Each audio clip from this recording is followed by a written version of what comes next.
Namulat sa katotohanan ang bawat hibla ng aking pagkatao na ang pinakamasakit na trahedya sa mundo ay hindi ang mamatay, kundi ang mabuhay para tuparin ang pangarap ng taong pumatay sa iyong puso. 8 taon akong nagtago sa dilim, nagpalakas, at bumuo ng sarili kong kaharian mula sa mga durog na bato ng nakaraan. Ngunit sadyang mapaglaro ang tadhana. Sa dinami-dami ng ikakasal sa buong Maynila, ang lalaki pa na sumira sa akin at ang babaeng umaalipusta sa akin ang kailangan kong paglingkuran. Ito ang kwento ng isang ina na handang lunukin ang lahat ng pride at sakit para sa kanyang anak hanggang sa dumating ang araw ng paniningil. Handa na ba kayong masaksihan kung paano magiging abo ang isang kasal na itinayo sa ibabaw ng mga kasinungalingan? You call this imported silk? Parang kurtina lang ito sa Divisoria. Diyos ko, bakit ba ang dumi-dumi ng trabaho mo? At bilisan mo dyan, ayokong amoy pawis ng ibang tao ang gown ko.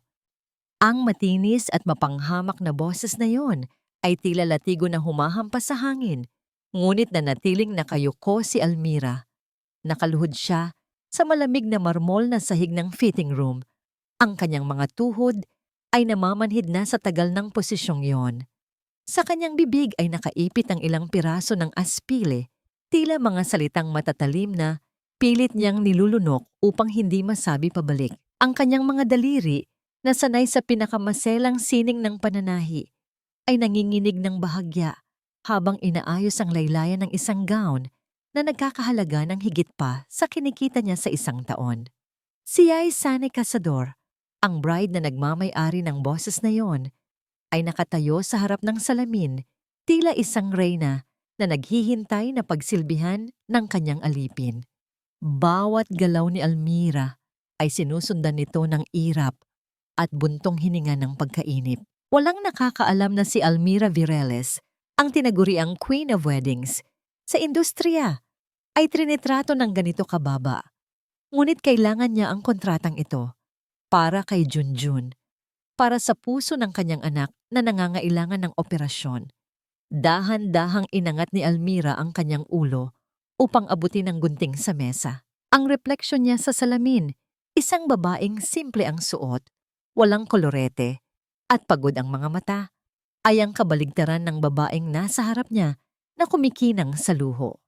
Biglang bumukas ang pinto ng fitting room. Ang ingay ng seradura ay sinundan ng isang pamilyar na yabag ng sapatos na nagpatigil sa pagtibok ng puso ni Almira. Love, tapos na ba? Kanina pa naghihintay si Mama sa laba. Nanigas ang buong katawan ni Almira. Ang boses na yon, malalim, malambing, at puno ng pag-aalaga.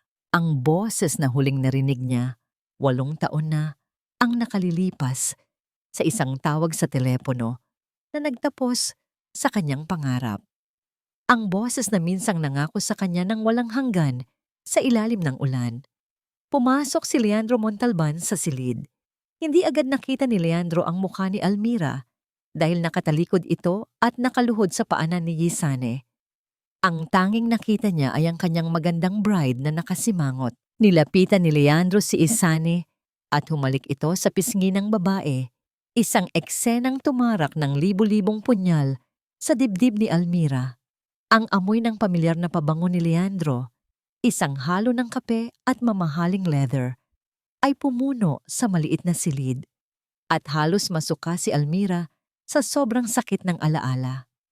Kanina pa kasi itong coordinator na kinuha mo, love. Reklamo ni Iwisane, sabay turo kay Almira gamit ang kanyang paa na balot ng mamahaling sapatos. Ang bagal kumilos. I told you! We should have hired someone from Europe. This represents your family's legacy. Hindi pwedeng putyo-putyo lang. Bumuntong hininga si Leandro. Baka sa mukha ang pagod, ngunit pilit na ngumiti para suyuin ang kasintahan. Hayaan mo na, love. Stress lang yan sa preparation. Sige na, miss. Pakibilisan na lang po para makaalis na kami. Ang salitang miss ay tila sampal sa mukha ni Almira. Hindi siya nito nakilala. Sa babagay, sino ba naman siya kumpara sa babaeng nasa harapan nito ngayon? Siya ay anino lang ng nakaraan, na matagal nang ibinaon sa limot. Pilit na kinalma ni Almira ang kanyang sarili. Naramdaman niya ang pagtulo ng mainit na likido sa kanyang daliri. Natusok siya ng karayom sa sobrang diin ng kanyang hawak, ngunit wala siyang naramdamang sakit pisikal. Ang tunay na hapdi ay nasa kanyang kalooban. Ganito na lang ba? Tanong ni Almira sa kanyang isipan.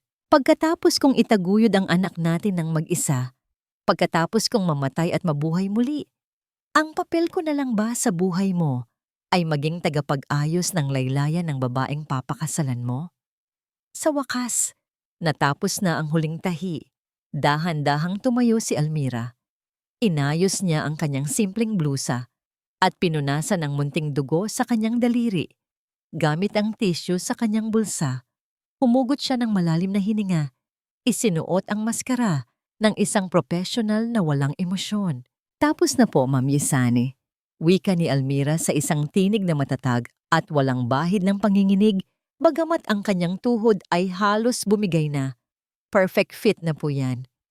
Hindi man lang siya tinapunan ng tingin ni Maysane. Good. You can go. Ipadala mo na lang ang invoice sa secretary ko. And make sure na mas malinis ang trabaho sa susunod. Tumalikod si Almira, mabilis na naglakad patungo sa pinto. Gusto niyang tumakbo, gusto niyang sumigaw, gusto niyang basagin ang lahat ng salamin sa silid na yon. Ngunit kailangan niyang umalis bago bumagsak ang mga luhang kanina pa nagbabadyang kumawala. Ang bawat hakbang niya ay mabigat, tila hinihila siya ng gravity pabalik sa nakaraan. Akmang hahawakan na niya ang seradura ng pinto nang biglang magsalita si Leandro. Teka sandali! Huminto ang mundo ni Almira. Ang hangin sa silid ay tila naging yelo. Hindi siya gumalaw, hindi siya lumingon. Narinig niya ang mga yapak ni Leandro na papalapit sa kanya. Ang tunog ng sapatos nito sa sahig ay tila countdown ng isang bombang sasabog. Miss! Tawag muli ni Leandro. Ang boses ay may halong pagdududa at isang pamilyar na lungkot. Humarap ka nga sandali.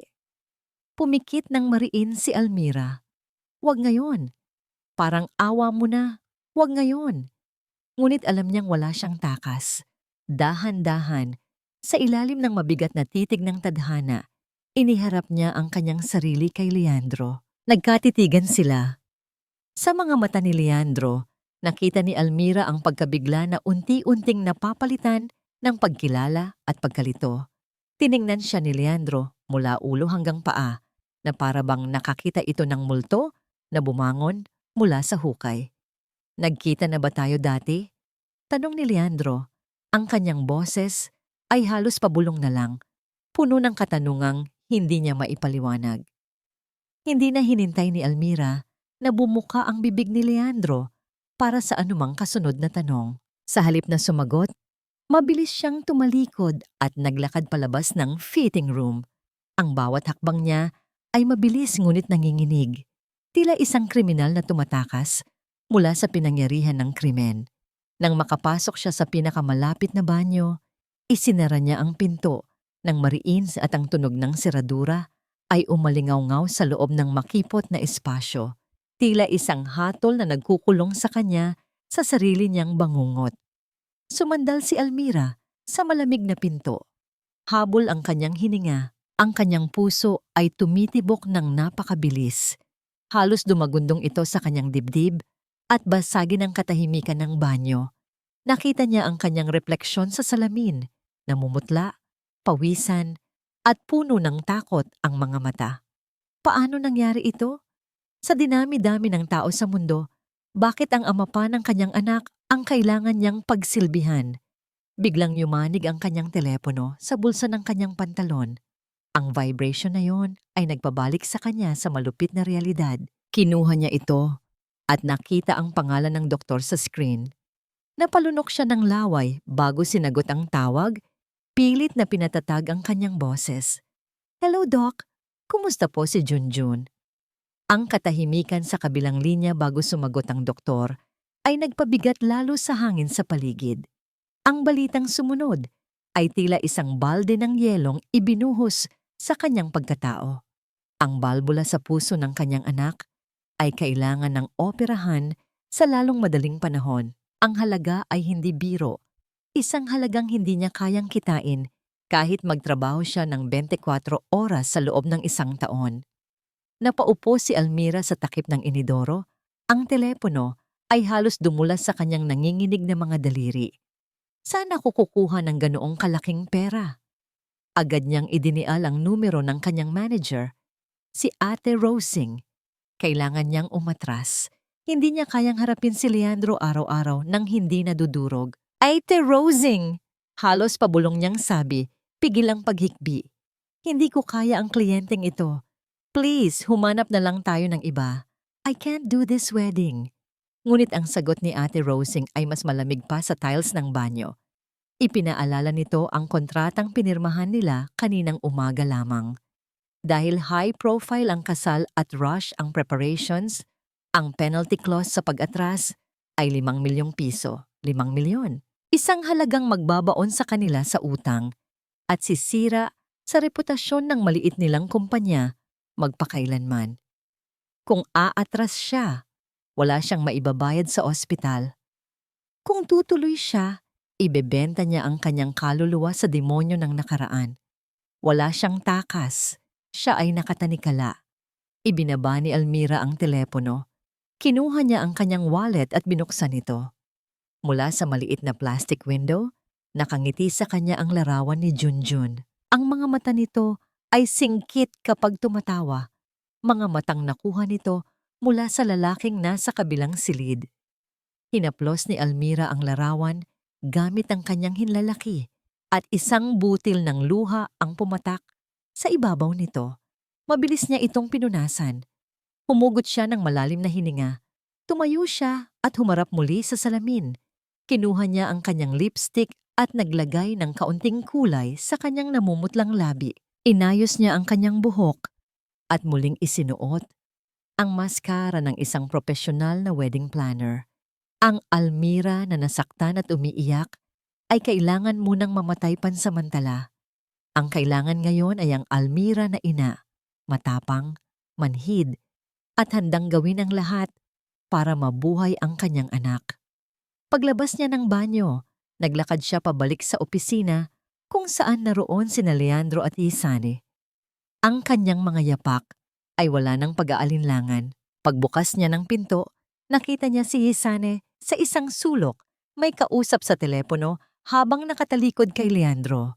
Dahan-dahan ang paglapit ni Almira, hindi sadya, ngunit narinig niya ang bulong ni Isane.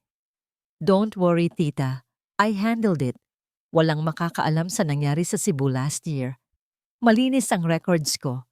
Nang maramdaman ni Isane ang presensya ni Almira, mabilis nitong ibinaba ang telepono at humarap na may peking na marangiti, bagamat may bahid ng kaba sa mga mata nito. Si Leandro naman ay nakaupo sa sofa, nakatitig sa kawalan. Nang makita niya si Almira, agad siyang tumayo. Ang kanyang mga mata ay naghahanap ng sagot, ngunit sinalubong siya ni Almira ng tinging kasing lamig ng yelo. Shall we proceed with the theme discussion, Mr. and Mrs. Montalban? Tanong ni Almira. Ang boses ay formal at walang emosyon. Sadyang idinidiin ang apelyidong magtatali sa dalawa. Umupo si Isane sa tabi ni Leandro at kumapit sa braso nito. Tila minamarkahan ang kanyang teritoryo. Yes, I know exactly what I want. Gusto ko ng classic, elegant, but full of meaning. Tumingin si Isane kay Almira nang may halong panghahamon. I want white lilies. Thousands of them. Punuin mo ang simbahan ng white lilies. Nanigas si Leandro sa kanyang kinauupuan. Ang kanyang mukha ay nawala ng kulay habang dahan-dahan siyang tumingin kay Almira. Ang white lilies. Iyon ang paboritong bulaklak ni Almira. Iyon ang bulaklak na ibinibigay ni Leandro sa kanya noong kolehiyo pa sila. At iyon ang tema ng kasal na plinano nilang dalawa. 8 taon na ang nakakaraan sa ilalim ng punong mangga. Noong nangangarap pa lamang sila ng isang simpleng buhay, ang katahimikan sa silid ay nababasag lamang ng tunog ng aircon. Tinitigan ni Almira si Isane. Sinusuri kung nanadya ba ito o sadyang mapagbiro lang talaga ang tadhana. Ngunit sa mga mata ni Wisane, wala siyang nakitang pagkilala, kundi purong kapritsyo lamang. Binaling ni Almira ang tingin kay Leandro. Nakita niya ang sakit at pagkabigla sa mga mata ng binata. Gusto niyang matuwa na nasasaktan ito, pero bakit parang siya rin ang hinihiwa ng patalim? Kinuha ni Almira ang kanyang ballpen at mariing isinulat sa kanyang notebook ang request. Ang dulo ng panulat ay halos tumagos sa papel sa diin ng pagsulat. "Noted, ma'am." Sagot ni Almira nang hindi tumitingin. Ang kanyang boses ay matatag, ngunit ang kanyang puso ay nagdurugo. White lilies, para sa isang kasal na hinding-hindi makakalimutan. Ang langit ay tila nakikiramay sa bigat na dinadala ni Almira. Ang ulan ay bumabagsak sa kinakalawang na yero ng kanilang maliit na paupahan. Lumilikha ng isang malungkot na himig na sumasabay sa pagod na pintig ng kanyang puso. Malayo ito sa air-conditioned na hotel at amoy ng mamahaling pabango na nilanghap niya kanina. Dito, ang hangin ay amoy pritong tuyo at gamot. Ngunit para kay Almira, ito ang amoy ng tahanan, ang amoy ng kanyang dahilan para mabuhay. Dahan-dahan niyang inikot ang susi sa seradura, nag-iingat na huwag gumawa ng ingay upang hindi magising ang sinumang natutulog. Ngunit pagbukas niya ng pinto, sumalubong sa kanya ang isang pares ng mapupungay na mata na naghihintay sa munting sala. Si Junjun, ang kanyang 7 taong gulang na anghel, ay nakaupo sa sahig habang inaayos ang isang lumang laruang eroplano na pinagtagpi-tagpi na lamang ng scotch tape. Ang balat ng bata ay maputla, halos kasing kulay ng papel, at ang kanyang mga labi ay may bahagyang pangingitim. Mga senyales ng sakit sa puso na unti-unting umaagaw sa kanyang kabataan. Nang makita ng bata ang kanyang ina, agad sumilay ang isang nangiting kayang pawiin ang lahat ng pagod sa mundo. Tumayo si Junjun, bagamat kapansin-pansin ang hina ng kanyang mga tuhod, at sinalubong ng yakap si Almira. Ang yakap na yon ay mahigpit, punong-puno ng pangungulila ng isang anak na buong araw naghintay sa kanyang nag-iisang sandigan. Lumuhod si Almira upang pantayan ang mukha ng anak. Hinaplos niya ang pisngi nito na tila babasaging kristal sa kanyang paningin. Ang init ng katawan ng bata ay tumagos sa kanyang palad. Nagpapaalala sa kanya kung bakit siya nagtitiis na alipustahin ng ibang tao. "Bakit gising ka pa, anak?" Malambing na tanong ni Almira habang inaayos ang gusot na buhok ni Junjun. "Di ba sabi ni Doc, kailangan mo ng maraming pahinga?" Umiling si Junjun at hinawakan ang kamay ng kanyang ina. Ang maliliit niyang daliri ay magaspang, hindi dahil sa laro, kundi dahil sa kakulangan sa nutrisyon. "Hinihintay po kita, Nay. Alam ko po kasing pagod kayo sa pakikipaglaban sa mga dragon." Napangiti ng mapait si Almira. Dragon. Kung alam lang ng bata na ang dragon na kinakaharap niya ay ang mismong ama nito at ang bruhang pakakasalan nito, inakay niya ang anak patungo sa maliit nilang hapagkainan kung saan nakahain ang tirang sinangag at pritong itlog. Ito lang ang kaya niyang ibigay ngayon habang ang ama nito ay nagpapakain ng steak at caviar sa ibang babae. Habang kumakain ang bata, pumwesto si Almira sa likuran nito at tahimik na minasahe ang likod ng anak. Ang bawat buto sa likod ni Junjun ay damang-dama niya, tila mga patalim na sumusugat sa kanyang konsensya. Biglang huminto sa pagnguya si Junjun at lumingon. "Nay, paglaki ko, magiging piloto ako. Tapos, bibilhan kita ng malaking kastilyo, yung walang tulo ang bubong. Tapos hindi ka naiiyak sa gabi." Ang mga salitang yon ay tumarak sa puso ni Almira. Niyakap niya ng mahigpit ang anak mula sa likuran. Isiniksik ang kanyang mukha sa leeg nito upang itago ang mga luhang naglandas sa kanyang pisngi. Ang amoy ng bata, amoy pawis at baby powder, ay ang kanyang pahinga. Paano niya sasabihin sa anak na baka hindi na nito maabot ang pagiging piloto kung hindi niya maibibigay ang 5 milyon para sa operasyon. Kinabukasan, ang katahimikan ng opisina ni Almira ay binasag ng pagbukas ng pinto nang walang pasabi. Pumasok si Leandro Montalban, suot ang isang business suit na nagpatingkad lalo sa kanyang kakisigan, ngunit ang kanyang mga mata ay pagod at puno ng bagabag. Agad na napatayo si Almira mula sa kanyang mesa. Ang kanyang depensa ay otomatikong tumaas. Mr. Montalban, bati ni Almira sa tonong kasing lamig ng bakal. Wala po tayong scheduled appointment ngayon. Kung tungkol ito sa flowers, naipadala ko na ang proposal kay Yisane. Hindi pinansin ni Leandro ang formalidad. Lumapit ito sa mesa ni Almira at ipinatong ang parehong kamay sa ibabaw nito. Tila nagmamakaawa. Ang kanyang titig ay tumagos sa maskara ni Almira. Almira, please. Bulong ni Leandro. Ang boses ay basag. Kausapin mo naman ako nang hindi bilang wedding planner. 8 taon kitang hinanap. Sumulat ako. Araw-araw akong nagpadala ng sulat sa probinsya nyo. Bakit hindi ka man lang sumagot? Bakit bigla ka na lang naglaho? Natawa ng mapakla si Almira. Ang tawa ay walang halong saya, kundi purong pangungutya. Sulat? Anong silbi ng sulat kung noong mga panahong nag-aagaw, buhay siya sa panganganak, ay wala ito sa tabi niya? Sulat?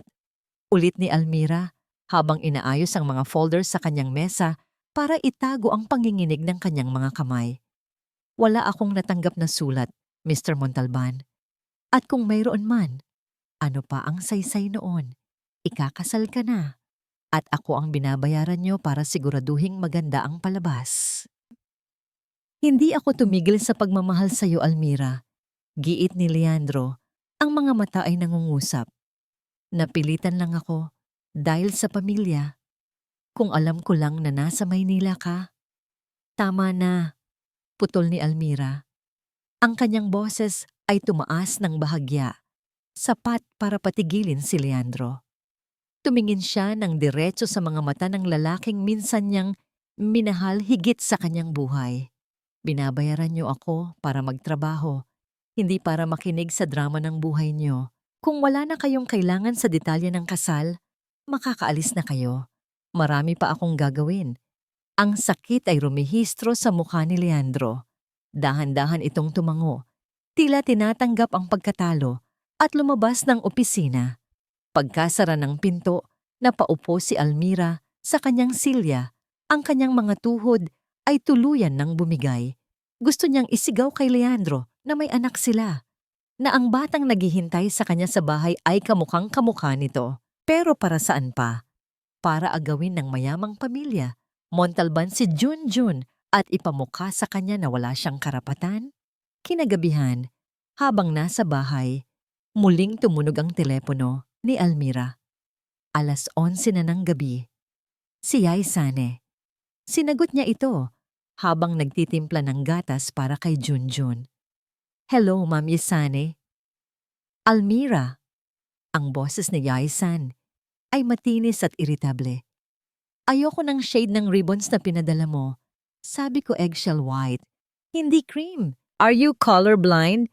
Gusto kong palitan mo yan lahat ngayon din. Habang dinadakdak siya ni Yesane sa kabilang linya tungkol sa walang kwentang kulay ng laso, narinig ni Almira ang isang tunog na nagpatigil ng kanyang mundo. Sa kabilang kwarto, narinig niya ang sunod-sunod at hirap na pag-ubo ni Junjun. Sinundan ito ng tunog ng isang bagay na bumagsak sa sahig. Ma'am, sandali lang po. Sabi ni Almira, ang kaba ay gumapang sa kanyang lalamunan. Don't you dare drop this call! Pisigaw ni Yisane. Binabayaran kita para sumunod sa akin. Binitiwan ni Almira ang telepono nang hindi nagpapaalam. Tumakbo siya patungo sa kwarto. Nakita niya si Junjun na nakahandusay sa sahig, hawak ang kanyang dibdib. Ang mukha ay kulay asul at namimilipit sa kakulangan ng hangin. Ang bibig ng bata ay nakabuka. Pilit na humihigop ng hangin na tila ipinagkakait sa kanya ng mundo. Ang boses ni Yaisane ay naririnig pa rin mula sa teleponong nakalapag sa kusina. Nagrereklamo tungkol sa kanyang kasal habang si Almira ay yakap ang kanyang anak na nag-aagaw buhay, ang luha ay walang tigil sa pagpatak habang pilit na inaabot ang nebulizer. Sa gabing iyon, ang tanging dasal ni Almira ay huwag bawiin ang nag-iisang yaman na mayroon siya, habang ang mundo sa labas ay abala sa paghahanda para sa kasal ng amang hindi naman kilala ng kanyang anak. Ang mansyon ng mga kasador ay nakatayo sa tuktok ng burol na tila isang dambuhalang monumento ng kapangyarihan. Ang bawat sulok nito ay sumisigaw ng yaman na kayang bumuhay ng isang buong barangay sa loob ng ilang dekada. Ngunit para kay Almira, nakakahatid lang sa ospital ng kanyang anak kaninang madaling araw, ang lugar na ito ay hindi paraiso, kundi isang hawla ng mga leon na nagbabalat kayo sa likod ng mamahaling sutla at ginto. Ang halimuyak ng mga imported na bulaklak na nakapalamuti sa bawat pasilyo ay hindi sapat upang takpan ang masangsang na amoy ng pagkukunwari na bumabalot sa bawat dingding ng bahay na ito. Nakatayo si Almira sa gilid ng mahabang mesa na yari sa mahogany, hawak ang clipboard na naglalaman ng menu para sa reception, habang ang kanyang mga mata ay nanlalabo pa sa puyat at pag-aalala para kay Junjun. Sa kanyang harapan, nakaupo si Yai Sani na tila isang reyna sa kanyang trono. Suot ang isang sutlang robe na nagkakahalaga ng higit pa sa buwan ng gamutan ng anak ni Almira. Ang mga daliri ni Yai Sani na pinalamutian ng kumikinang na singsing ay tamad na naglalaro sa gilid ng plato habang tinitikman ang foie gras na inihanda ng chef. Isang kagat pa lamang ay iniluwa na ito ni Yai Sani sa napkin at itinulak ang plato palayo na lumikha ng isang matinis na tunog nang tumama ang porselana sa kahoy na mesa. Ang pagtutol ni Yesan ay hindi lamang sa pagkain, kundi isang direktang insulto sa kakayahan ni Almira. Reklamo nito na ang lasa ay mura at parang binili lang sa bangketa, sabay paratang na baka tinipid ni Almira ang budget para may mabulsa. Napatiimbagang si Almira, ang paratang ay tila isang mainit na bakal na idinikit sa kanyang balat. Ngunit sanay na siya sa ganitong laro ng mayayaman. Sa halip na sumagot ng pabalang, magalang niyang ipinaliwanag na galing pa ito sa pinakamahusay na supplier sa France, ngunit handa silang palitan ito kung hindi pasok sa panlasa ng bride. Tumayo si Yizan, bitbit ang isang kopitan ng mamahaling pulang alak. Lumapit ito kay Almira ng dahan-dahan. Ang mga hakbang ay walang ingay sa makapal na carpet. Tila isang pusa na naghahanda sa paglapa sa kanyang biktima. Ang nangiti sa mga labi ni Yisan ay hindi umabot sa kanyang mga mata habang iniikot-ikot ang alak sa baso at nagtanong kung bakit si Almira ang kinuha ni Leandro. Gayong balita niya ay isa itong single mom, isang disgrasyada na baka magdala lamang ng malas sa kanilang kasal. Bago pa man makasagot si Almira, ang mga daliri ni Yai Sani ay bumuka at ang kopita ay nahulog mula sa kanyang pagkakahawak. Ang kristal na baso ay tumama sa sahig at nagkapira-piraso. Ang tunog ng pagkabasag ay umalingaw-ngaw sa buong dining hall na tila babala ng isang paparating na bagyo. Ang mapulang alak ay tumalsik at gumuhit ng mantsa sa puting blusa ni Almira. Tila isang sariwang sugat na dumudugo sa kanyang dibdib bago tuluyang kumalat sa mamahaling Persian carpet. Nanlamig ang buong katawan ni Almira habang nararamdaman ang lagkit ng alak na tumatagos sa kanyang damit at dumidikit sa kanyang balat. Walang bahid ng pagsisisi sa mukha ni Yeisane nang sabihin nitong aksidente lang ang nangyari dahil sa dulas ng baso o baka dahil sa bigat ng negatibong aura ni Almira. Ang utos na sumunod ay hindi para sa isang professional na coordinator, kundi para sa isang alipin. Linisin ang kalat, ngayon din. Nanginginig ang mga kamay ni Almira, hindi sa takot, kundi sa galit. Napilit niyang pinipigilan sa kaibuturan ng kanyang pagkatao. Gusto niyang sumagot, gusto niyang ipagtanggol ang kanyang sarili. Pero naalaala niya ang mukha ni Junjun sa ospital na nakakabit sa mga makina at ang billing statement na nakapatong sa kanyang mesa. Ang bawat sentimo ng kontratang ito ay katumbas ng bawat tibok ng puso ng kanyang anak. Dahan-dahang lumuhod si Almira sa harap ni Yay Sane. Kumuha siya ng napkin at sinimulang dampian ng carpet. Ang bawat pagyuko niya ay pagyurak sa kanyang dignidad. Ngunit ito ay sakripisyong handa niyang gawin bilang isang ina. Biglang bumukas ang pinto ng dining hall at pumasok si Leandro. Bit-bit ang kanyang briefcase at natigilan sa nakitang eksena. Ang babaeng minsan niyang minahal ay nakaluhod sa paanan ng kanyang mapagmataas na nobya, puno ng mantsa at namumulot ng bubog. Agad na nagbago ang anyo ni Isane. Mula sa pagiging halimaw ay naging maamong tupa na nagpapanggap na biktima. Sinisisi ang katangahan ni Almira sa pagkasira ng gabi. Napatingin si Leandro kay Almira at nakita ang panginginig ng balikat nito.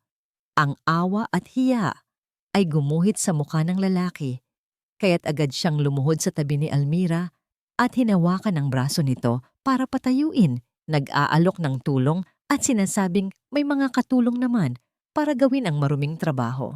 Sa pagdampi ng palad ni Leandro sa kanyang balat, naramdaman ni Almira ang isang kuryente ng sakit at pandidiri.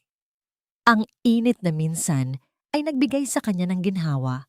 Ngayon ay tila baga na nakakapaso sa kanyang kalamnan. Marahas niyang hinawi ang kamay ni Leandro at tumayo ng mag-isa.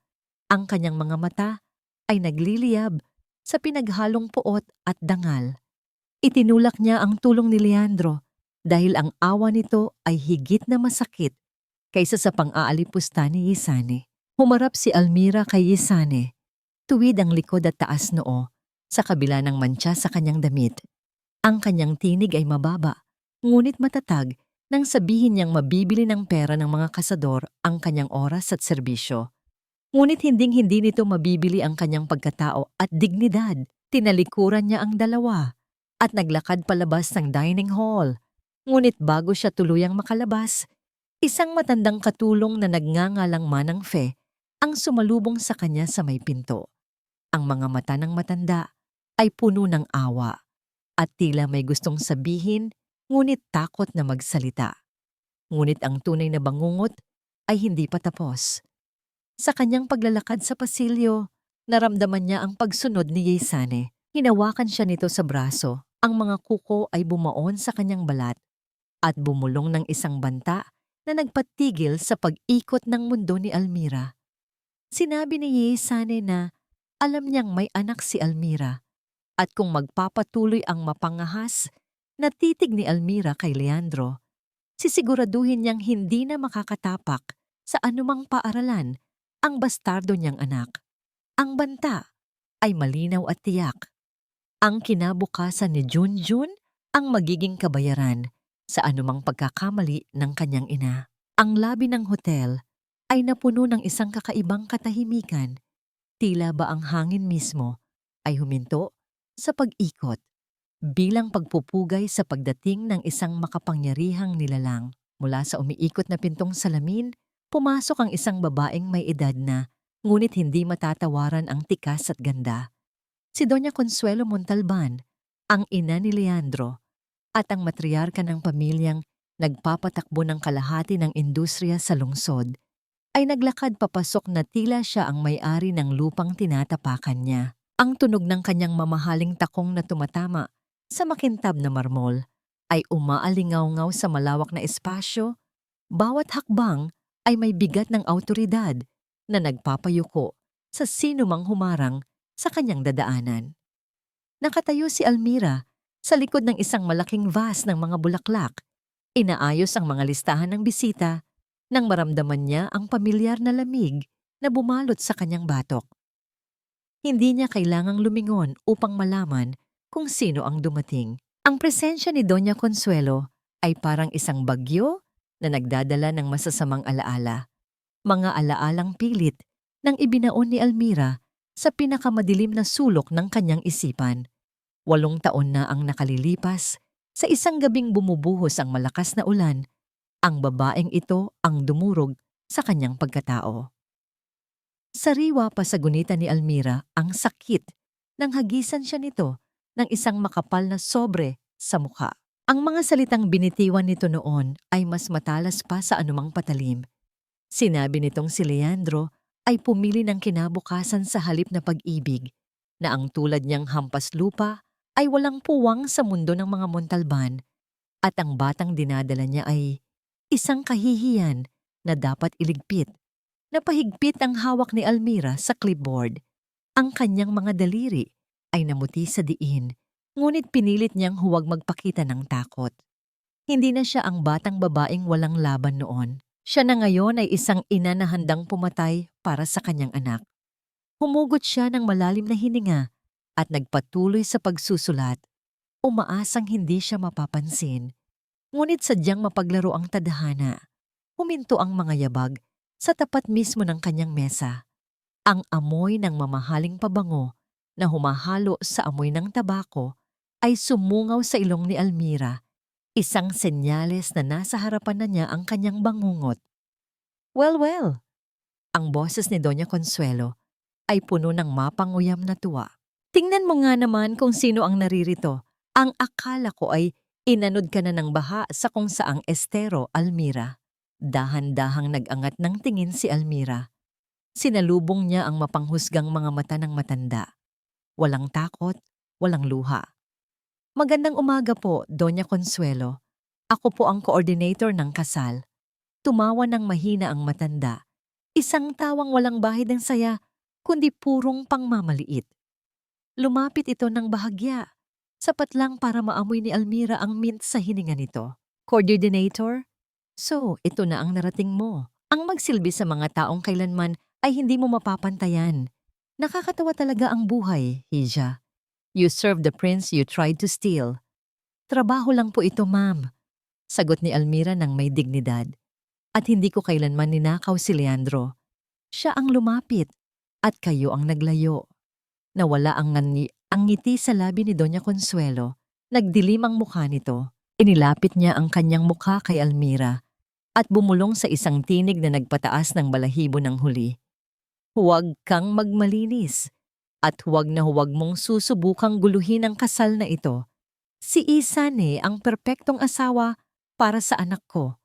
Mayaman, may pinag-aralan, at galing sa disenteng pamilya. Hindi tulad mo na isang pagkakamali lang sa kasaysayan ng pamilya namin. Binuksan ni Doña Consuelo ang kanyang pitaka at naglabas ng isang blangkong tseke. Inilapag niya ito sa mesa ni Almira ng may diin. Narito, isulat mo kung magkano ang gusto mo. Tapusin mo ang trabaho mo ng tahimik at pagkatapos ng kasal, gusto kong mawala ka na parang bula. Layuan mo ang anak ko. Tinitigan ni Almira ang tseke. Ang papel na yon ay maaaring maging solusyon sa operasyon ni Junjun. Isang pirma lang at ligtas na ang puso ng kanyang anak. Pero kapalit noon ay ang muling pagyurak sa kanyang pagkatao at ang pagtanggap na siya ay nabibili. Naalala niya ang sinabi ni Junjun, Nay, bibilhan kita ng kastilyo. Ang kastilyong yon ay hindi dapat itayo sa pundasyon ng suhol at kahihiyan. Dahan-dahang itinulak pabalik ni Almira ang tseke patungo kay Doña Consuelo. Itago niyo na po yan, Doña Consuelo. Wika ni Almira, ang kanyang boses ay kalmado, ngunit matalim. Baka kailanganin niyo yan pambili ng gamot kapag inatake kayo ng konsensya balang araw. Ginagawa ko ang trabaho ko dahil profesional ako, hindi dahil sa pera niyo. At huwag kayong mag-alala. Wala akong balak agawin ang anak niyo. Masaya na ako sa kung anong meron ako na hindi niyo kayang bilhin, ang malinis na budhi. Namula sa galit ang mukha ng matanda. Akmang sasagot pa sana ito nang biglang umilaw ang telepono ni Almira na nakapatong sa mesa. May nag-text.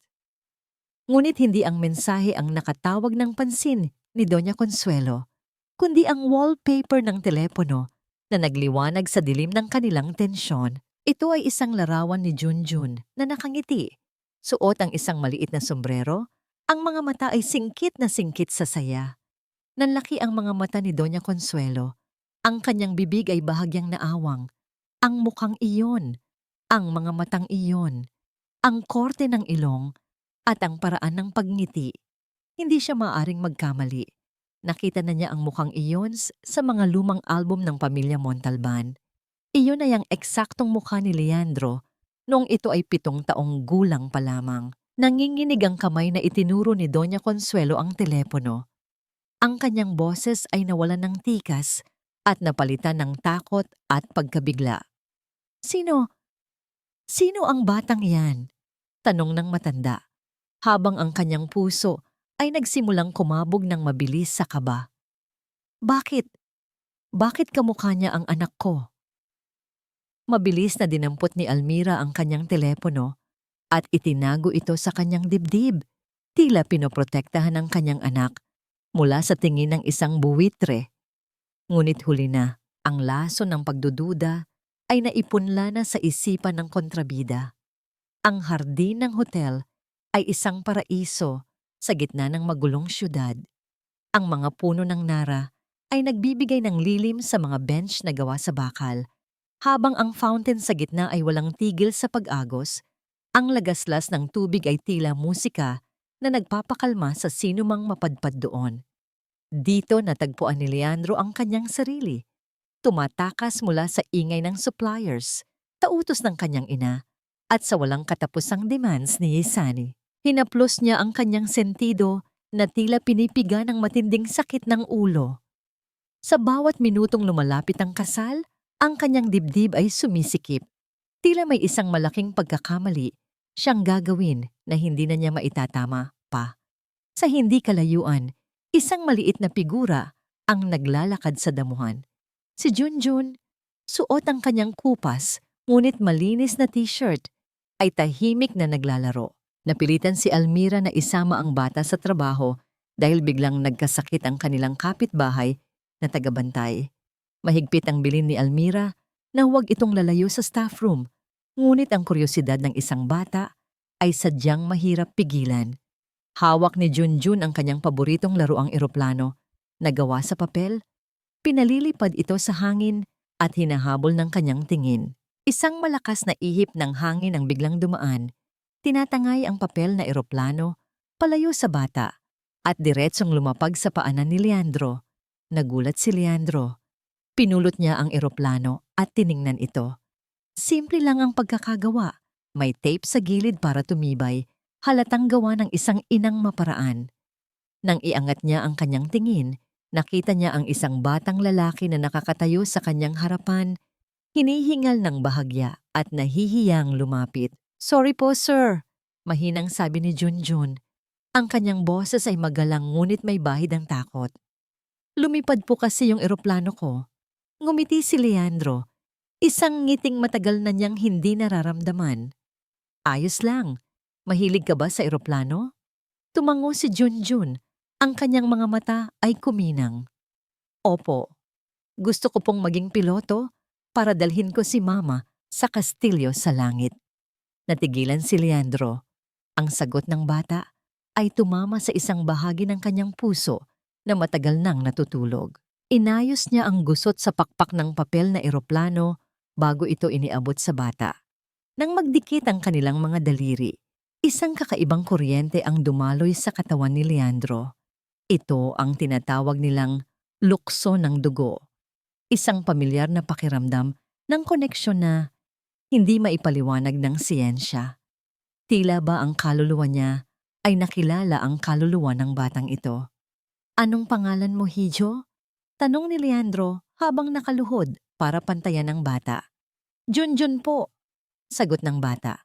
Tinitigan ni Leandro ang mukha ni Junjun. Ang hugis ng mata nito, ang paraan ng pagtungo nito kapag nahihiya at ang maliit na nunal sa gilid ng leeg. Lahat ay pamilyar, masyadong pamilyar. Tila siya ay nanalamin sa kanyang sariling kabataan.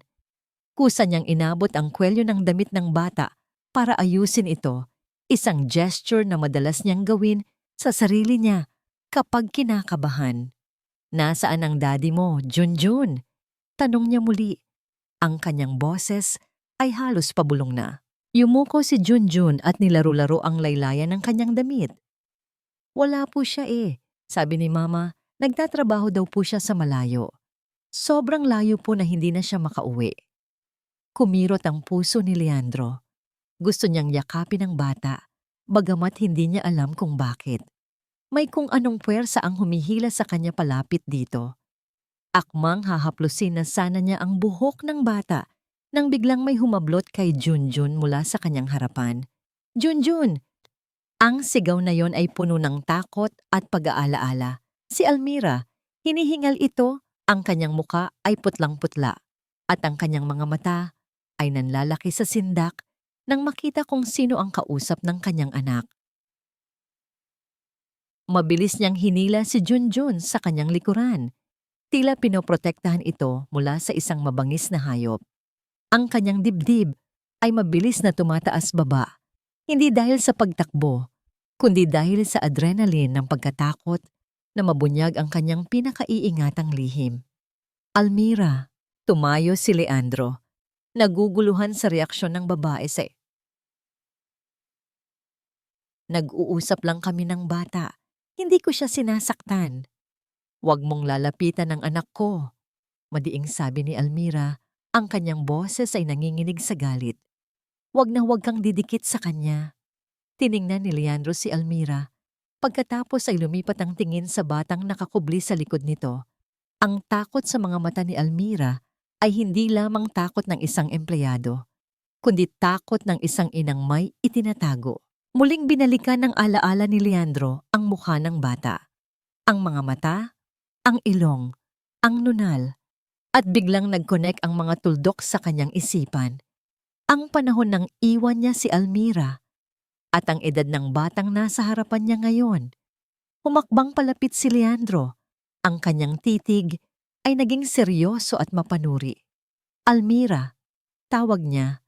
Ang kanyang tono ay mababa, ngunit puno ng otoridad na nagpapatigil ng oras. Ilang taon na ang batang iyan? Nanigas si Almira. Alam niyang isang maling sagot lang, guguho ang lahat. Kung sasabihin niyang 7, malalaman ni Leandro na nabuo ang bata bago sila naghiwalay. Kailangan niyang magsinungaling. Kailangan niyang iligtas ang kanyang anak mula sa magulong mundo ng mga Montalban. Hinawakan ni Almira nang mahigpit ang kamay ni Junjun. Ang kanyang mga kuko ay halos bumaon sa balat ng bata sa sobrang tensyon. Tumingin siya ng diretso sa mga mata ni Leandro at sa unang pagkakataon, ginamit niya ang kanyang husay sa pagtatago ng emosyon. 6. Pagsisinungaling ni Almira nang walang kurap. 6 na taong gulang na siya. Anak siya ng lalaking nakilala ko pagkatapos mong iwan ako. Katahimikan. Ang hangin sa pagitan nila ay bumigat. Tinitigan ni Leandro ang bata. Tila kinokompute sa kanyang utak ang mga numero. 6? Kung 6, hindi kanya ang bata. Pero bakit sumisigaw ang kanyang dugo? Bakit parang may mali sa sinasabi ni Almira? Bakit hindi siya naniniwala? 6? Ulit ni Leandro. Ang pagdududa ay nakaukit sa bawat letra. Tumingin siya kay Junjun na ngayon ay uubo-ubo na ng mahina dahil sa stress. Sigurado ka, Almira? Dahil kung titingnan ko siya, parang nakikita ko ang sarili ko. Bago pa makasagot si Almira, muling umubo si Junjun. Sa pagkakataong ito ay mas malakas at may kasamang pagsinghap. Tila nauubusan ng hangin. Ang hangin sa loob ng private function room ay tila naging mapanganib at mabigat, na para bang may isang bagyong nagbabadya sa gitna ng tirik na araw. Habang abala ang lahat sa pag-aayos ng mga bulaklak para sa final presentation, nakaupo si Isane sa gitna ng silid. Ang kanyang mga mata ay matalim na nakamasid sa bawat galaw ni Almira. Hindi nakaligtas sa paningin ni Isane ang kakaibang tingin ni Leandro kanina sa garden. Ang pag-aalinlangan, ang lungkot, at ang tila pagbabalik ng isang damdaming matagal nang dapat namatay. Ang selos ay isang lason na mabilis kumalat sa sistema ni Yay Ine. At ngayon, handa na siyang iturok ang antidote, ang tuluyang pagwasak sa kredibilidad ni Almira. Almira? Tawag ni Isane. Ang boses ay matamis, ngunit may nakatagong patalim. Pakiabot naman ang bag ko sa table. I need to retouch my lipstick. Walang imik na tumalima si Almira. Kinuha niya ang mamahaling designer bag ni Yaisane at iniabot ito ng maingat. Sa sandaling nagdikit ang kanilang mga kamay, naramdaman ni Almira ang higpit ng hawak ni Yaisane sa strap at ang isang nangiti na hindi umabot sa mga mata nito. Ilang sandali pa, isang matinis na sigaw ang bumasag sa katahimikan ng silid na nagpatigil sa lahat ng staff at nagpalingon kay Leandro na nasa kabilang dulo ng hall. "My ring! Nasaan ang singsing ko?" Sigaw ni Yaisane habang padabog na ibinubuhos ang laman ng kanyang bag sa mesa. Nagkalat ang mga lipstick, pulbos at wallet, ngunit wala ang tinutukoy niyang singsing. "Leandro, ang heirloom ring ng lola mo, nawawala." Mabilis na lumapit si Leandro, bakas sa muka ang pag-aalala. "Are you sure, love? Baka naiwan mo sa bahay?" "No," giit ni Isan at ngayon ay nakaturo na ang kanyang daliri kay Almira na nakatayo lamang sa gilid, gulat at naguguluhan. "Suot ko yun kanina. Tinanggal ko lang saglit at inilagay sa side pocket ng bag ko bago ko ipaabot sa kanya. Siya lang ang humawak ng bag ko, Leandro. Siya lang." Ang mga mata ng lahat ay lumipat kay Almira. Ang bigat ng paratang ay tila isang batong dumagan sa kanyang dibdib. Naramdaman ni Almira ang pag-iinit ng kanyang mga pisngi. Ito na naman, ang pamilyar na pakiramdam ng pagiging maliit, ng pagiging mahirap, na laging pinagbibintangan ng mga mayayaman. "Wala akong kinukuha, ma'am," sagot ni Almira ng matatag, bagamat nanginginig ang kanyang mga tuhod. "Iniabot ko lang po ang bag. Hindi ko po yun binuksan." "Liar," sigaw ni Aisane. Sinanyasan niya ang head of security na agad lumapit.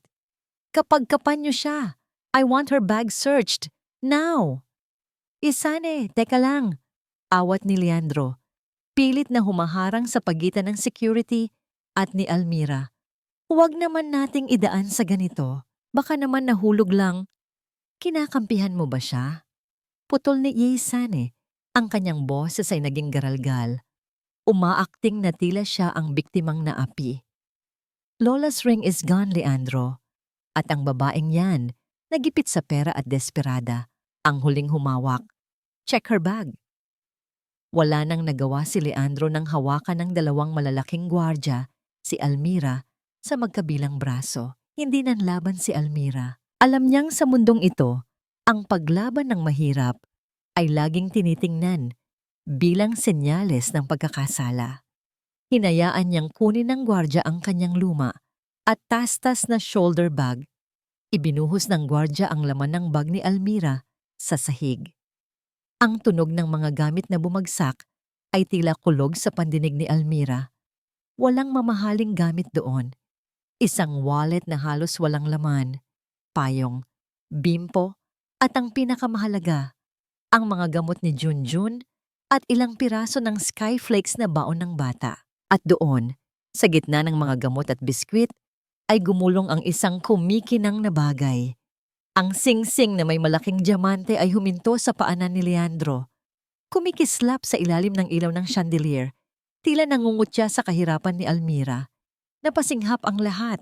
Nanlaki ang mga mata ni Almira. Hindi siya makapaniwala. Paano napunta yun doon? Tumingin siya kay Yisane at nakita ang isang mabilis na ngangisi bago ito napalitan ng ekspresyon ng pagkagulat at galit.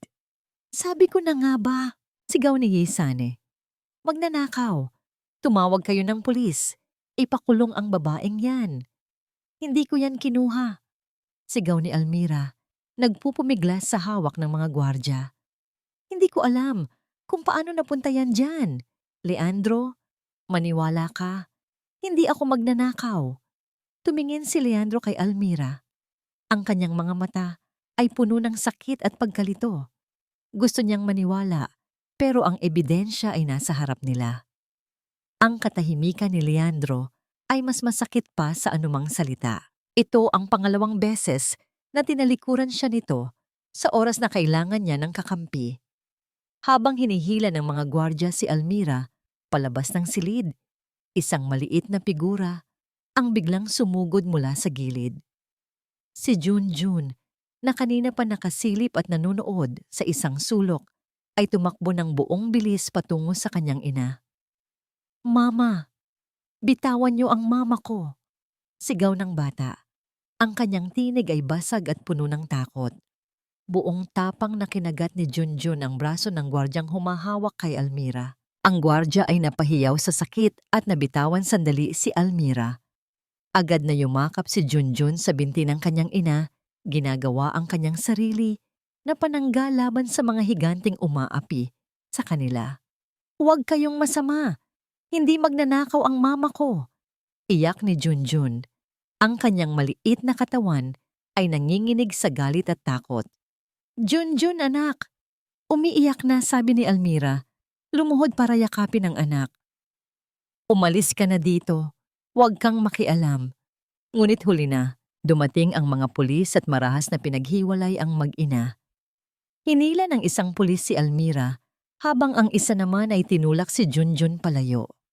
Ang bata ay bumagsak sa sahig. Ang kanyang dibdib ay tumama sa matigas na marmol. "Mama!" Sigaw ni Junjun. At sa pagkakataong ito, ang kanyang sigaw ay naputol ng isang malalim at hirap na paghinga. Napatigil si Almira sa pagpupumiglas nang makita niya ang kanyang anak. Si Junjun ay nakahandusay sa sahig, sapo ang kanyang dibdib. Ang muka ay namimilipit sa sakit. Ang kulay ng kanyang mga labi ay mabilis na nagbabago mula sa maputla patungong asul. Ang sakit sa puso nito ay na-trigger ng matinding stress. "Junjun!" Sigaw ni Almira.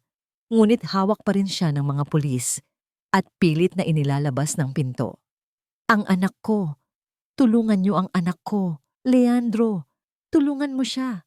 Sa gitna ng kaguluhan, si Leandro ang unang nakakilos. Mabilis siyang tumakbo palapit sa bata bago pa man ito tuluyang mawalan ng malay. Sinalo niya ang maliit na katawan ni Junjun bago pa man tumama ang ulo nito sa sahig. Naramdaman ni Leandro ang malamig na pawis sa noo ng bata at ang mabilis ngunit mahinang tibok ng puso nito. Ang bata ay nakatingin sa kanya. Ang mga mata ay unti-unting pumipikit.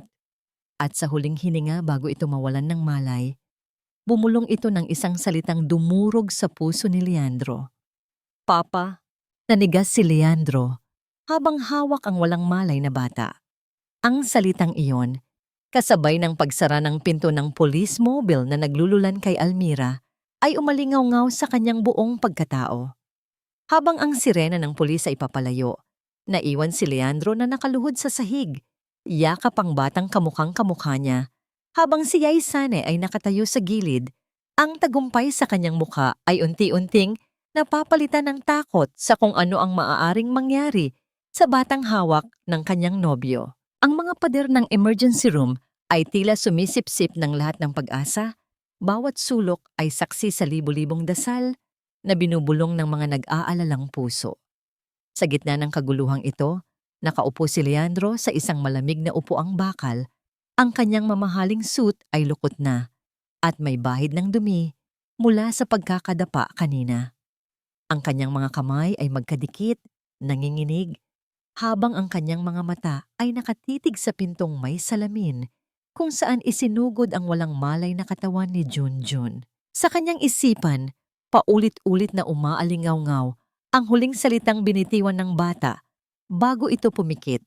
Isang salitang nagwasak sa pundasyon ng kanyang buong pagkatao. "Papa." Ang bawat segundo ng paghihintay ay parang isang taon. Ang ritmikong tunog ng mga makinang medikal sa loob ay tila isang orasan na nagbibilang ng nalalabing oras, ngunit hindi niya alam kung para kanino. Hindi niya maintindihan kung bakit ganito na lamang ang kanyang kaba para sa isang batang hindi niya kaano-ano. O baka naman. Samantala, sa loob ng malamig at maliit na interrogation room ng presinto, si Almira ay tila isang ibon na tinanggalan ng pakpak. Ang kanyang mga pulso ay may marka ng posas at ang kanyang mga mata ay tuyo na sa kakaiyak. Ngunit ang kanyang isipan ay lumilipad pabalik sa hotel, sa kanyang anak na bumagsak sa sahig. Walang saysay ang mga tanong ng pulis. Walang saysay ang paratang na pagnanakaw. Ang tanging mahalaga ay si Junjun. Biglang bumukas ang pinto. Pumasok si Mateo, ang photographer ng kasal at matalik na kaibigan ni Leandro. Ang kanyang mukha ay seryoso. Walang bahid ng anumang biro. Inilapag niya ang mga papeles sa mesa ng pulis at sa loob lamang ng ilang minuto, malaya na si Almira. Nasa St. Luke's si Junjun, sabi agad ni Mateo pagkalabas nila ng presinto. Hindi na nagpaligoy-ligoy pa. Si Leandro ang nagdala sa kanya. Hindi na nagtanong si Almira. Tumakbo siya palabas ng presinto at sumakay sa unang taxi na dumaan. Ang puso niya ay mas mabilis pa sa metro ng sasakyan. Pagdating sa ospital, ang amoy ng antiseptic ay sumalubong kay Almira. Nagtanong siya sa nurse's station at itinuro siya sa intensive care unit. Habang naglalakad sa mahabang pasilyo, ang bawat hakbang niya ay tila may bigat na 1,000 kilo. Sa dulo ng pasilyo, nakita niya si Leandro, nakatayo sa labas ng isang kwarto, nakasandal sa pader at nakatingin sa sahig na tila doon. Nakasalalay ang kapalaran ng buong mundo.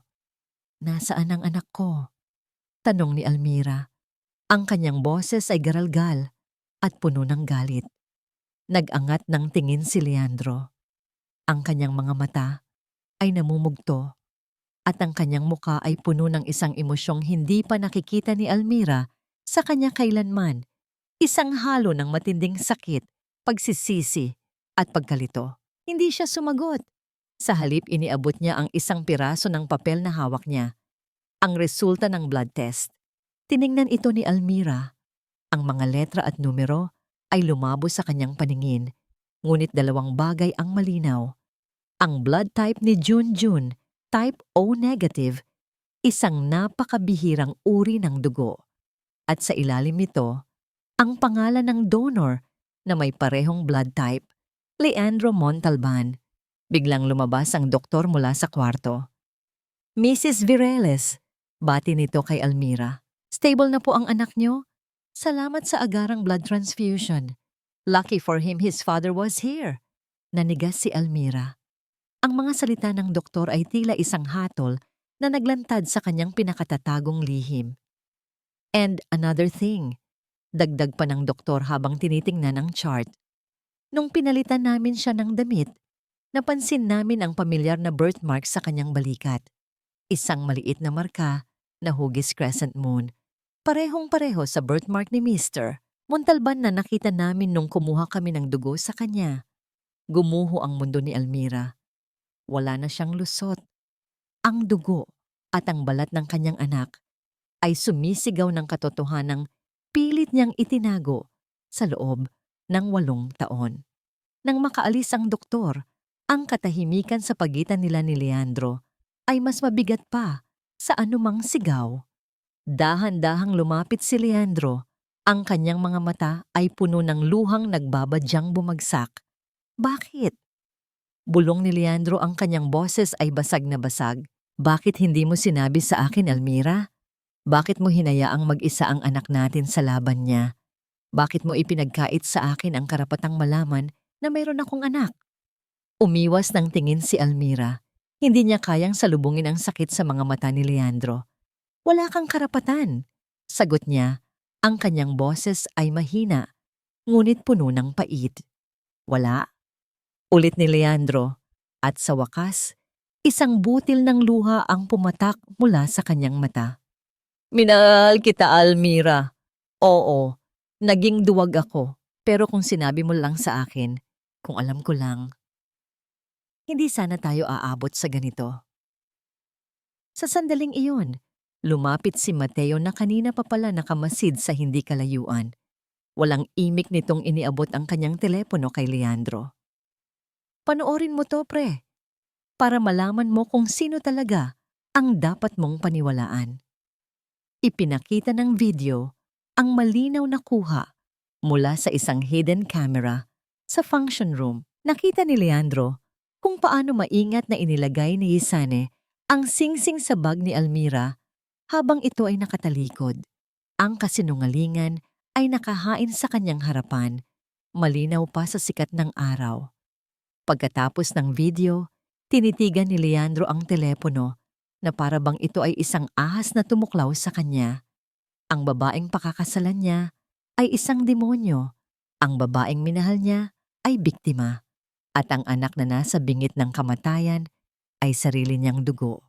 Ang lahat ng sakit, galit at pagsisisi ay nagsama-sama sa kanyang dibdib. Tumingin siyang muli kay Almira. "Patawarin mo ako," sabi niya. Ang kanyang boses ay puno ng pagmamakaawa. "Patawarin mo ako sa lahat, Almira. Ngunit huli na, para sa awa." Ang lakas na nawala kay Almira sa loob ng 8 taon ay biglang bumalik. Ang lahat ng sakit, lahat ng pighati, lahat ng gabing umiyak siya ng mag-isa habang yakap ang may sakit na anak. Lahat ng iyon ay nag-alab at naging isang solidong galit. Buong lakas na itinaas ni Almira ang kanyang kamay at isang malutong na sampal ang dumapo sa pisngi ni Leandro. Ang tunog ng sampal na yon ay umalingaw-ngaw sa tahimik na pasilyo ng ospital. Isang deklarasyon ng kanyang paglaya mula sa pagiging biktima. Tinitigan ni Almira si Leandro. Ang kanyang mga mata ay nagliliyab sa apoy ng isang inang nasaktan. "Wala ka nang dapat ipaliwanag," madiing sabi ni Almira. "Ang bawat salita ay may bigat ng 8 taong pagtitiis.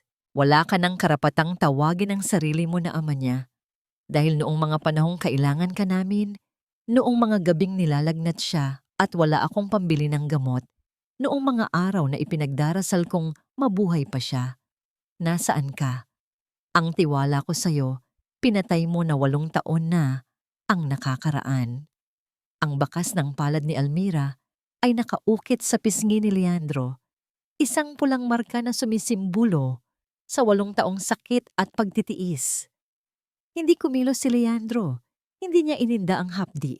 Tila ba ang sampal na yon ang tanging bagay na gumising sa kanya mula sa isang mahabang pagkakatulog sa loob ng isang magandang panaginip na naging isang masamang bangungot. Ang kanyang mga mata ay nanatiling nakatitig kay Almira. Hindi na naghahanap ng awa, kundi ng kapirasong katotohanan na maaari niyang kapitan sa gitna ng pagguho ng kanyang mundo. Huminga ng malalim si Almira. Ang apoy sa kanyang mga mata ay hindi pa humuhupa. Ngayong nasimulan na niya, tatapusin niya ang lahat. Ang babaeng duwag na itinapon ng mga Montalban ay matagal nang namatay. Ang kaharap ni Leandro ngayon ay isang ina, isang leona na handang ipagtanggol ang kanyang supling hanggang sa kahuli-hulihang hininga. "Gusto mong malaman kung bakit hindi ko sinabi?" Tanong ni Almira. Ang kanyang boses ay kalmado na ngayon, ngunit ang kalamigan nito ay kayang magpayelo ng impyerno. Dahil ang mabuti mong ina, ang perpektong Doña Consuelo, ang siyang nagturok ng lason sa pagmamahalan natin. Pumunta siya sa probinsya, hinanap niya ako, at sa harap ng aking mga magulang na halos lumuhod sa takot sa kanya, inalok niya ako ng pera para ipalaglag ang bata sa sinapupunan ko. Bawat salita ni Almira ay tila isang martilyo na dumudurog sa natitirang imahe ni Leandro sa kanyang ina. Nanlaki ang mga mata niya sa pagkabigla, hindi makapaniwala sa naririnig. "She called our child a mistake." Pagpapatuloy ni Almira, ang pait ay gumuguhit sa bawat letra. Isang mantsa sa malinis na pangalan ng mga Montalban. Sinabi niya na kung hindi ako susunod, sisirain niya hindi lang ang buhay ko, kundi pati na rin ang buhay ng pamilya ko sa probinsya. Pinapili niya ako, Leandro. Ang buhay ng pamilya ko o ang buhay ng anak mo? Anong inaakala mong pipiliin ng isang dalagang walang kalaban-laban noon? Napahakbang paatras si Leandro, napasandal sa pader na tila nawala ng lakas ang kanyang mga tuhod. Ang kanyang paghinga ay naging mabigat.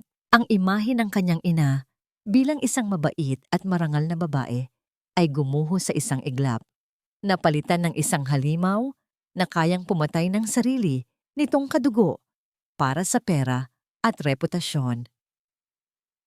Hindi, hindi totoo yan," Bulong niya. Ngunit kahit siya ay hindi na naniniwala sa sarili niyang sinasabi. Hindi totoo. Natawa ng mapakla si Almira. Kaya pala, pagkatapos kong tumanggi sa pera niya, bigla na lang nawala ang scholarship ko. Bigla na lang nalugi ang maliit na tindahan ng nanay ko. At bigla ka na lang hindi matawagan. Huwag kang magkunwaring biktima dito, Leandro. Dahil sa huli, pinili mo pa rin ang yaman kaysa sa akin. Naging duwag ka.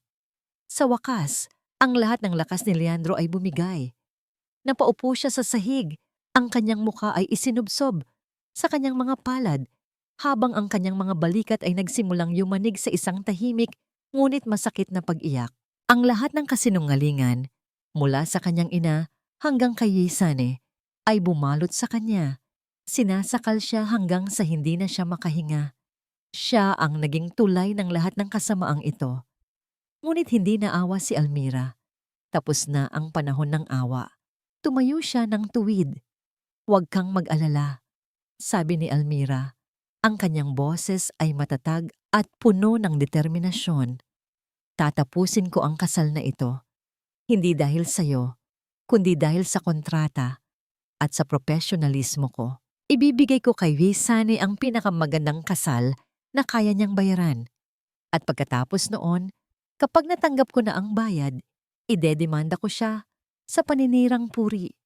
Haharapin ko siya sa korte at sisiguraduhin kong malalaman ng buong mundo kung anong klaseng ahas ang pinakasalan mo. Nag-angat ng tingin si Leandro. Sa gitna ng kanyang mga luha, nakita niya ang isang bagong Almira. Matapang, palaban, at hindi na natatakot. Ang babaeng kaharap niya ngayon ay hindi na ang babaeng iniwan niya, kundi isang reyna na naghahanda para sa digmaan. Tumalikod si Almira at naglakad patungo sa silid kung nasaan si Junjun. Iniwan niya si Leandro na nakaupo sa sahig, wasak at nag-iisa sa gitna ng mga durog na piraso ng kanyang pinaniniwalaan. Habang naglalakad si Almira, naramdaman niya ang paggaan ng kanyang dibdib. Sa unang pagkakataon, sa loob ng 8 taon, pakiramdam niya ay malaya siya. Pumasok siya sa silid ng anak. Si Junjun ay mahimbing na natutulog. Ang kanyang paghinga ay regular na ngayon. Tinutulungan ng oxygen. Ang tunog ng heart monitor na nagpapakita ng isang matatag na ritmo ay ang pinakamagandang musika sa pandinig ni Almira. Umupo siya sa tabi ng kama, hinaplos ang malambot na buhok ng anak, at dahan-dahang hinalikan ang noo nito. Ang balat ni Junjun ay mainit pa rin, isang paalala na ang laban ay hindi pa tapos. Anak, bulong ni Almira sa natutulog na bata. Pangako, pagkatapos nito, wala nang kahit sinong aapi sa ating dalawa. Magsisimula tayo ulit, tayong dalawa lang, at bubuuin natin ang kastilyo natin. Sa labas ng silid, dahan-dahang tumayo si Leandro. Pinunasan niya ang kanyang mga luha. Ang sakit sa kanyang mukha ay napalitan ng isang malamig at matigas na determinasyon. Kinuha niya ang kanyang telepono. Hindi niya tinawagan si Yesane, hindi rin ang kanyang ina.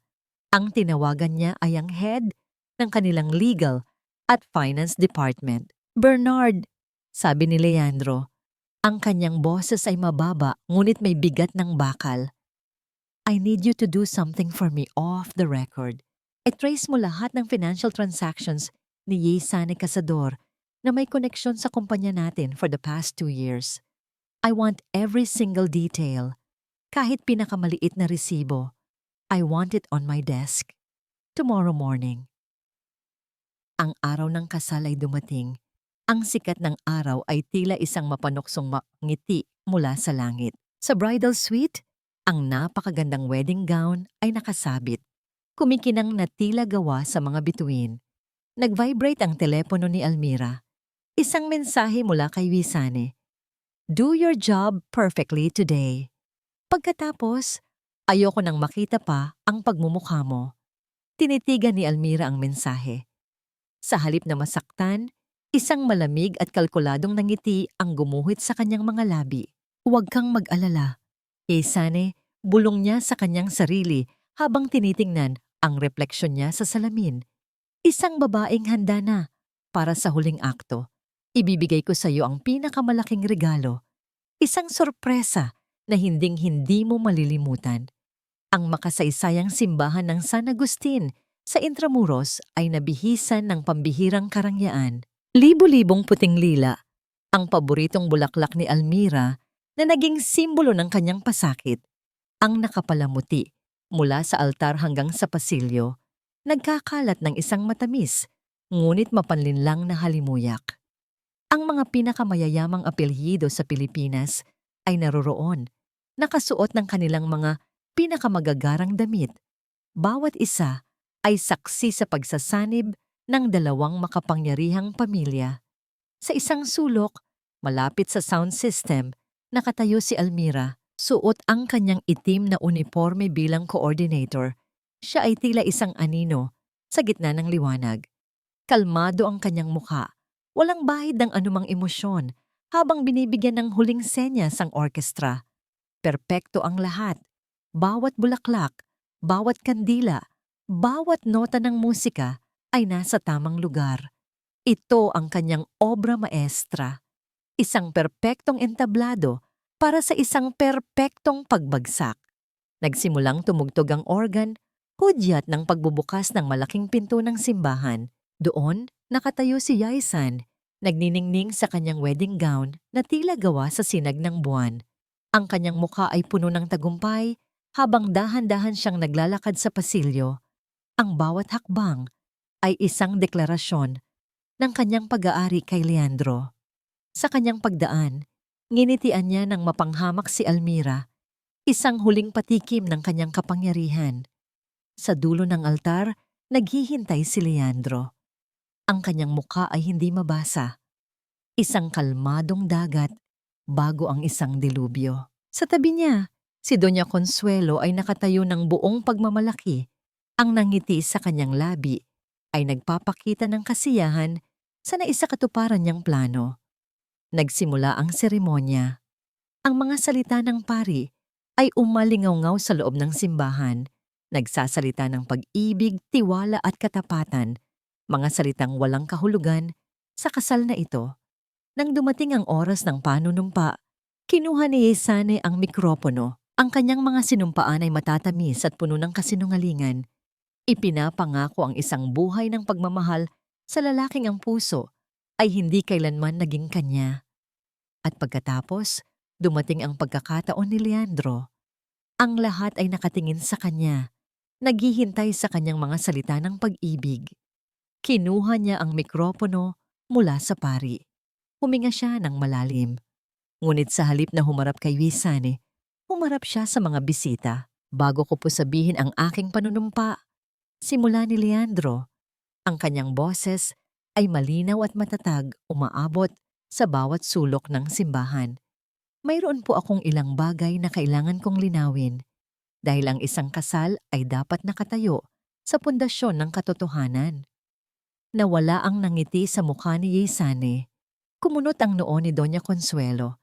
Isang kakaibang kaba ang gumapang sa buong paligid. Sumenya si Leandro kay Mateo na nasa likuran. Biglang umilaw ang dalawang malalaking screen sa magkabilang gilid ng altar.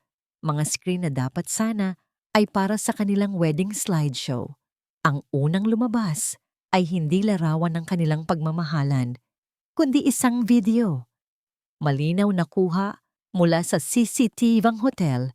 Ipinapakita nito ang eksena kung saan maingat na inilagay ni Yesane ang singsing sa bag ni Almira habang ito ay nakatalikod.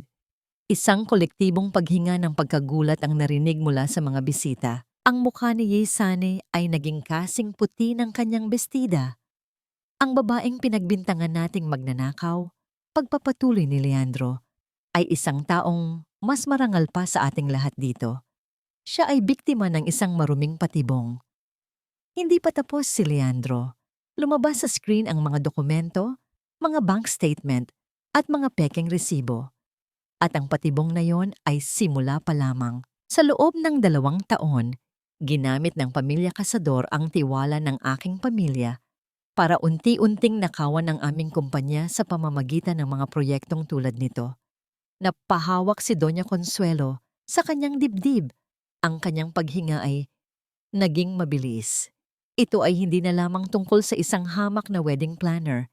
Ito ay tungkol sa milyon-milyong pisong ninakaw at sa kahihiyan ng buong angkan ng Montalban. At para sa huling akto, ibinaling ni Leandro ang kanyang tingin sa sarili niyang ina.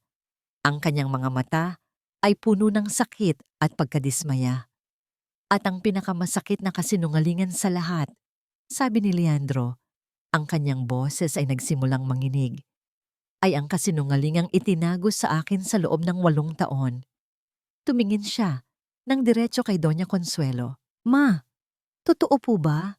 Totoo po bang pumunta kayo sa probinsya 8 taon na? Ang nakakaraan at pilit na ipinalaglag ang dapat sana ay unang apo ninyo? Ang tanong ay hindi isang pasabog, kundi isang matulis na punyal na dahan-dahang itinarak sa puso ng matriarka sa harap ng daan-daang tao. Hindi nakasagot si Doña Consuelo. Ang kanyang bibig ay bumubuka, ngunit walang salitang lumalabas. Ang kanyang mukha ay namutla, at ang kanyang mga mata ay nanlalaki sa takot at kahihiyan, bago tuluyang pumikit at bumagsak ang kanyang katawan sa sahig. Sa wakas, hindi na nakapagpigil si Isane. Ang kanyang pagkukunwari ay tuluyan ng gumuho. Sinungaling! How dare you ruin our wedding? Sigaw niya na tila isang nasisiraan ng bait. Sumugod siya, hindi kay Leandro, kundi kay Almira na tahimik na nakatayo sa gilid. Akmang sasabunutan na sana niya si Almira nang biglang may humarang sa kanyang harapan. 2 pulis na nakauniporme na kanina pa pala nakakalat sa mga bisita ang humawak sa kanyang magkabilang braso.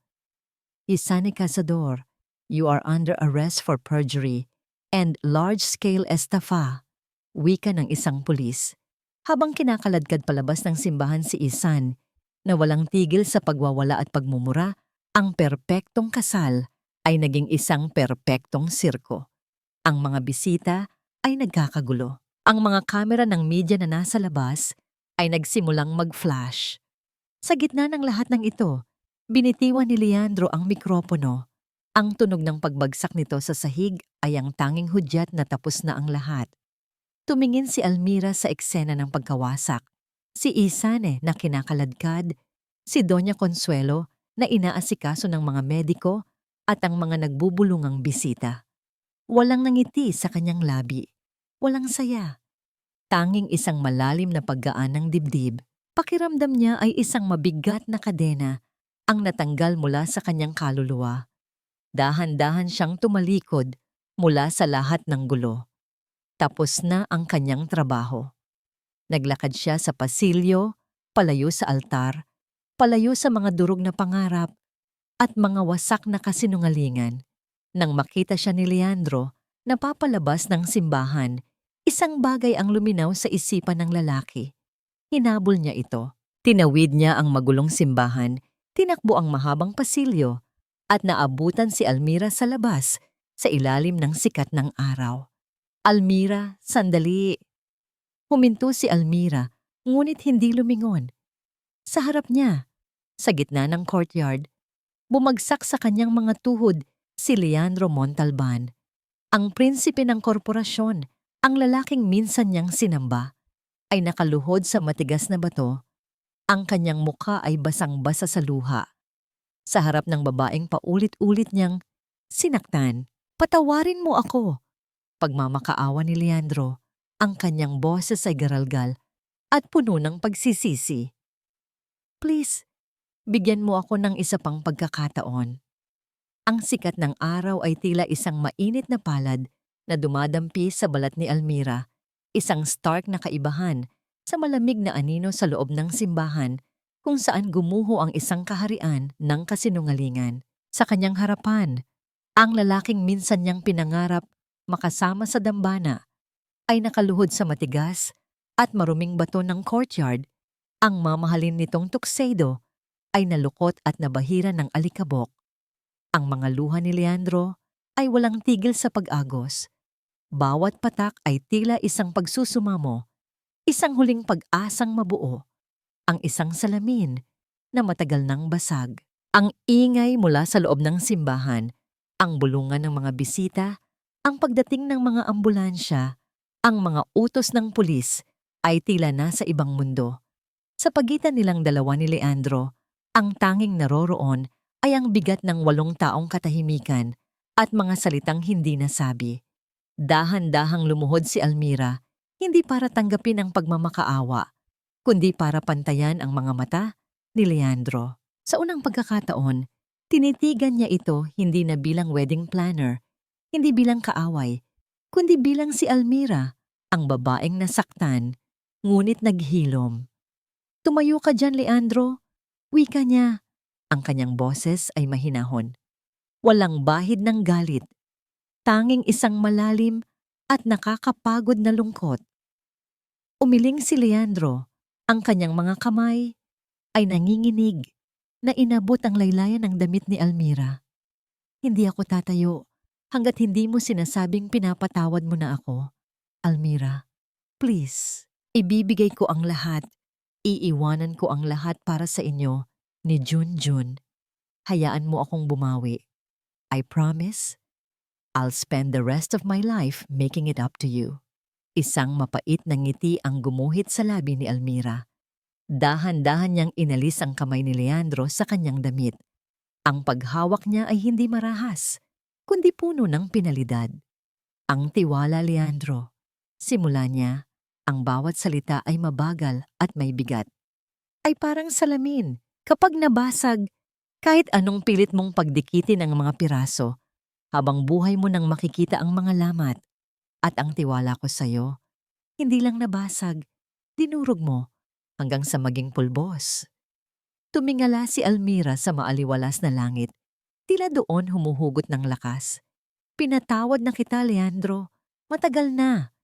Ginawa ko yun hindi para sa'yo, kundi para sa sarili ko at para sa anak natin. Kinailangan kong magpatawad para makalaya ako sa galit na unti-unting pumapatay sa akin gabi-gabi. Pero ang pagpapatawad ay hindi nangangahulugang paglimot at lalong hindi ito nangangahulugang pagbabalik."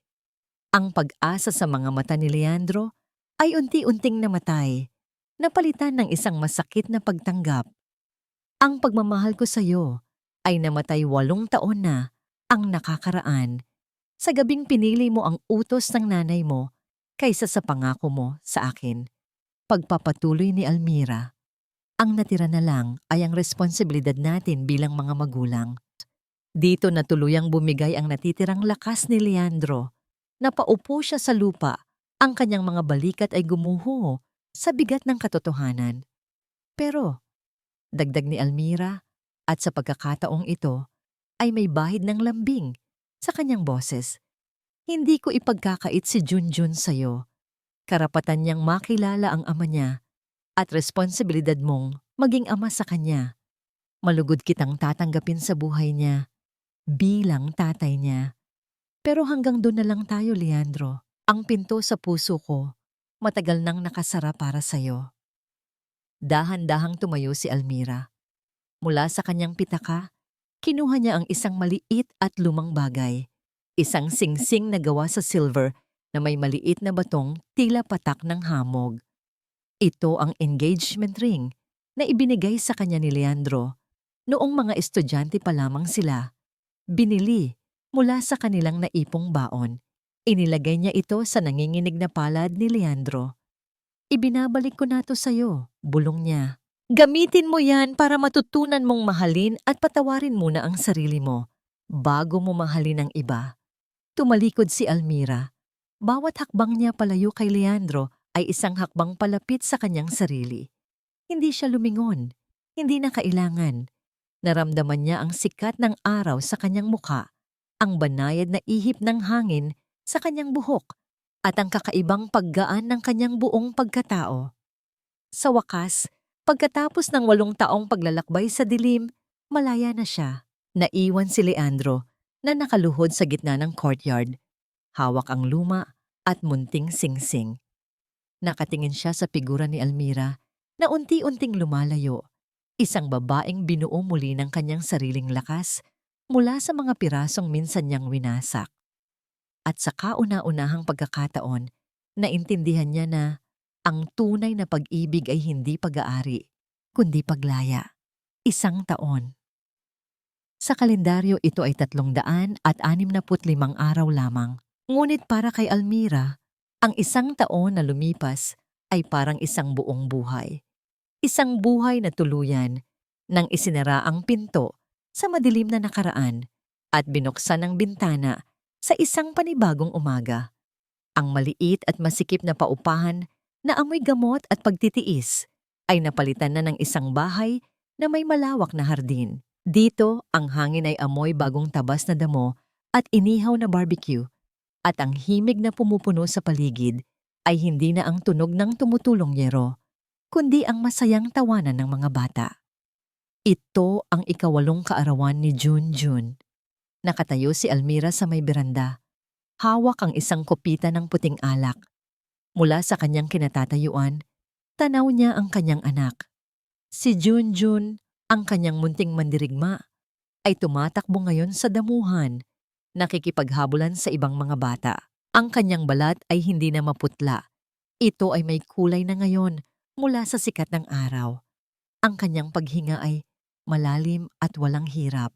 Ang peklat sa kanyang dibdib na nakatago sa ilalim ng kanyang damit ay hindi na simbolo ng sakit, kundi isang medalya ng katapangan, isang paalala ng laban na sabay nilang pinagtagumpayan. Ang matagumpay na operasyon na pinunduhan ng bayad mula sa winasak na kasal ang naging susi sa bagong buhay na ito. Sa isang sulok ng hardin, abala sa pag-iihaw si Leandro. Hindi na siya ang prinsipe ng korporasyon na laging nakabihis ng mamahaling damit. Ngayon, suot lamang niya ay isang simpleng t-shirt at maong. Ang kanyang mukha ay may bahid ng uling, ngunit ang kanyang mga mata ay may liwanag na hindi nakita ni Almira noon. Paminsan-minsan, tatawagin siya ni Junjun para magpatulong sa pagpapalipad ng bago nitong remote-controlled na eroplano, ang pangarap na eroplano na hindi nagawa sa papel. At sa bawat pagkakataon, buong pusong tutulong si Leandro, hindi bilang isang bisita, kundi bilang isang ama na unti-unting pinupunan ang mga nawalang taon. Napangiti si Almira. Marami nang nagbago.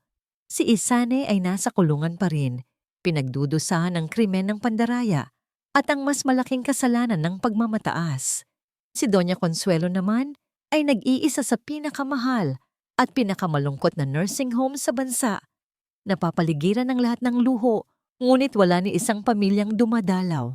Ang karma, naisip ni Almira, ay hindi palaging maingay at marahas. Minsan, ito ay isang tahimik na silid na puno ng lahat ng bagay na pag-aari mo.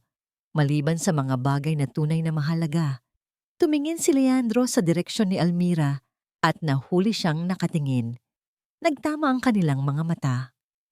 Ngumiti si Leandro, isang nangiting may halong pasasalamat, pagtanggap, at isang bakas ng lungkot na marahil ay hinding-hindi na mawawala. Itinaas nito ang hawak na tong na para bang isang toast. Hindi ngumiti pabalik si Almira, ngunit marahan siyang tumango. Isang tango ng pagkilala, isang tango ng kapayapaan. Iniangat niya ang kanyang kopita at tiningnan ang alak na sumasayaw sa loob nito. Napatawad na ba niya ang lahat? Oo, dahil ang pagpapatawad ang nagpalaya sa kanya mula sa pagiging bilanggo ng nakaraan. Payapa na ba siya? Tumingin siyang muli kay Junjun na ngayon ay tumatawa ng malakas habang karga-karga ng kanyang ama. Ang tunog ng halakhak na yon ang sagot. Ito ang kapayapaan. Ito ang kanyang langit. Ininom niya ang alak. Naramdaman ang tamis at pait nito sa kanyang dila, gaya ng buhay. Ang kwento niya ay hindi nagtapos sa isang prinsipe na sumagip sa kanya. Nagtapos ito sa pagkatuklas na hindi niya kailangan ng tagapagligtas. Ang lakas na kanyang hinanap ay nasa loob niya pala sa simula pa lang. Hindi niya kailangan ng korona mula sa isang lalaki para maging reyna. Dahil ang kastilyong kanyang pinapangarap, siya mismo ang nagtayo. Bato sa bawat bato, luha sa bawat pader. At sa kahariang ito, siya ang nag-iisang reyna.